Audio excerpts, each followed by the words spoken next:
যখন তোমাকে জিজ্ঞেস করতেছে যে 32তম সেকেন্ডে অতিক্রান্ত দূরত্বটা নির্ণয় করো, এক্ষেত্রে তোমাকে বুঝতে হবে যে 32তম সেকেন্ডটা আসলে কোথায় পড়তেছে।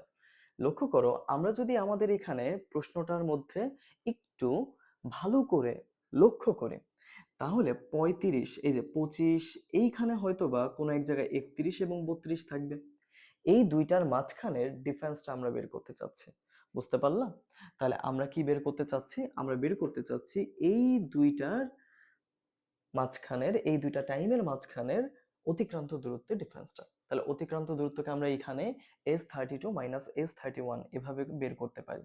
এখন মনে রাখবা, সমবেগের জন্য আমি একভাবে বের করি তম সেকেন্ডে অতিক্রান্ত দূরত্ব, এবং আমরা যখন সমত্বরণ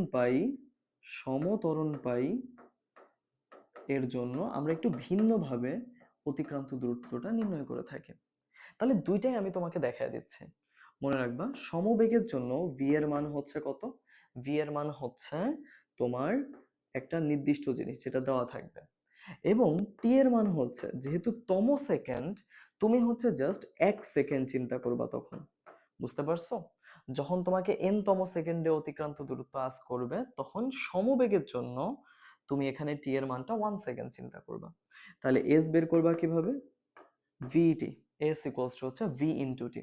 এখান থেকে খুব ইজিলি তোমার, এই যে এখান থেকে খুব ইজিলি তোমার সূত্রটা চলে আসবে। আশা করি বুঝতে পারতেছো। এই হচ্ছে তোমার কিসের জন্য সূত্রটা? এটা হচ্ছে সমবেগের জন্য অতিক্রান্ত দূরত্বের সূত্রটা। আশা করি এটা মাথায় থাকবে। আমি একটু উপরে রেখে দিচ্ছি। যখন সমত্বরণ চাচ্ছে আমাদেরকে, সমত্বরণের ক্ষেত্রে একটু সূত্রটার মধ্যে হালকা ডিফারেন্স আসে। ডিফারেন্সটা বলছো, এখানে সূত্রটা হবে S equals to U plus half A two T minus one. এই হচ্ছে আমাদের সূত্রটা। তো সমত্বরণ যখন বের করতে বলবে, তখন তুমি দেখতেছো একটা ত্বরণ এখানে দরকার পড়ছে। তাহলে তোমার প্রথম কাজ হচ্ছে এই সূত্র থেকে আগে ত্বরণটা খুঁজে বের করা, তারপরে সেটাকে ইউজ করে তুমি এস ইকুয়ালস টু এই সূত্রটার মধ্যে বসায় দেওয়া। তাহলে ভাইয়া, এই সূত্রটা ডাইরেক্ট ইউজ করার আগেই তোমাকে এ বের করার জন্য V minus you by T, এই সূত্রটা ব্যবহার করতেই হচ্ছে। তাহলে a equals to V minus you by T, S equals to U plus half A two T minus one, এই ফুল জিনিসটা তোমার দরকার পড়ছে। তাহলে ঠিক আছে, আমরা এইটা বুঝলাম। এখন আমরা সূত্র ধরে ধরে ম্যাথটা কমপ্লিট করার চেষ্টা করব। চলো শুরু করা যাক। তাহলে এই পেলা,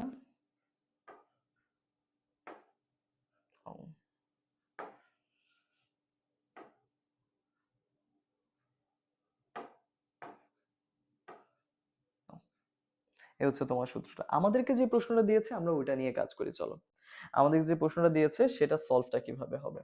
এইখানে আমরা সলভ করব হচ্ছে কিভাবে, দেখো। সবার প্রথমে বি এবং সি এর মাঝখানে ওই 32তম সেকেন্ডটা উপস্থিত, তাই আমরা বি এবং সি এর মাঝখানের ত্বরণটা নির্ণয় করে ফেলবো।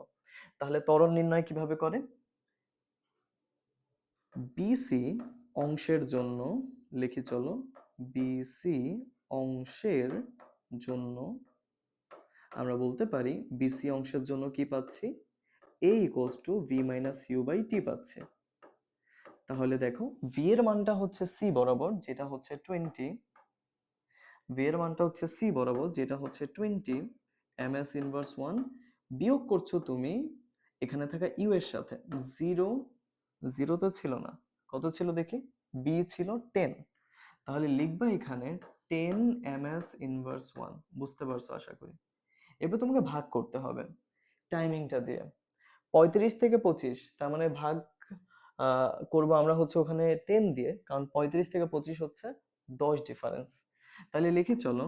এখানে এটা দাঁড়াবে হচ্ছে 10 সেকেন্ডস। তাহলে যদি তুমি ভাগ করো, এখানে পেয়ে যাচ্ছ 1 এম এস ইনভার্স 2। আশা করি বুঝতে পারছো। ক্যালকুলেটরে জাস্ট মানটা বসায় দাও, 1 এম এস ইনভার্স 2 চলে আসা উচিত। তাহলে এই অংশে আমরা ত্বরণটা নির্ণয় করে ফেলেছি। এই অংশে যদি ত্বরণ পেয়ে যাও, তাহলে এই সিমিলার ওয়েতে তুমি বের করবা এখান থেকে এস এর ভ্যালুটা কি হবে। যেহেতু তম সেকেন্ডের কথা জানতে চাচ্ছে, তাই আমরা ম্যাথটা করার সময় এভাবেই বলবো 32 টিএইচ। কি বলবো ভাইয়া? 32 টিএইচ। তাহলে এস 32th, তার মানে 32তম সেকেন্ডের জন্য you plus half A 2t-1 এই সূত্রটাই ব্যবহার করতে হবে। তাহলে আমরা সলভ করি। ইউ এর মান কত পাচ্ছ? ইউ এর মান পাচ্ছ এখানে তোমার 10। তাহলে লিখে চলো 10 ms ইনভার্স 1, আর তারপরে আপনাকে যোগ করতে হবে। এই যে যোগ করবা কত, হাফ ইন্টু এর মান যেটা হচ্ছে 1 ms ইনভার্স 2 ইনভার্স, ধুর ছেলে কি আসে এগুলা, -2, এবং এই ভ্যালুটার সাথে গুণ করতে হবে কি 2t-1। তাহলে লিখে চলো 2 ইন্টু টাইমিংটা ছিল 32 মাইনাস হচ্ছে 1। তাহলে ক্যালকুলেশনটা তুমি আশা করি এখান থেকে পারবা। তো করি চলো। এখানে লিখতে হবে সর্বপ্রথমে তো 10 আসবেই, এটা ফিক্সড। এখানে ভাগ করতে হবে।